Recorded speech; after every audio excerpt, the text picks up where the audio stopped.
Parce que peut-être que leur processus est super clair, super détaillé, qu'on n'a juste jamais regardé. Et d'aller se dire, bah, tiens, qui sont les bonnes personnes dans ma tête à moi? Hey, en plus, ils ont déjà créé la moitié du pont. Comme je crée la moitié, puis vous passez, tu sais.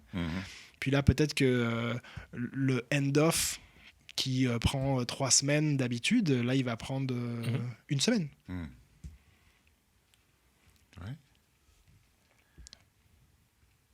T'as l'air de réfléchir fort.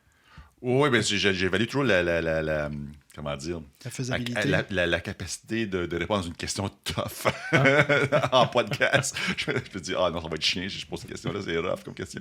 Mais c'est là. Ouais. Non, voilà, je vais la sauter. C'est dommage. Chicken. C'est de l'empathie pour nos invités. Au pire, il a le droit de dire je le sais pas. Ben, on est obligé de tout savoir. Exact. Je le savais pas il y a 2 mois. Vas-y, Mathieu. On était dans l'art de créer ces ponts-là.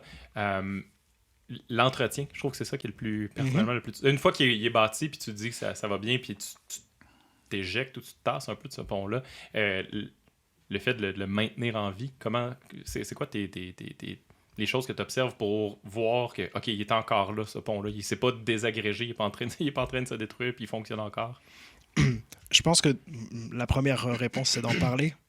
Puis le truc un peu systémique, c'est de regarder au niveau de ton processus s'il y a quelque chose qui a changé. Je sais pas moi, en termes de temps pour aller récupérer cette information-là ou la qualité de l'information et de continuer à mesurer ça.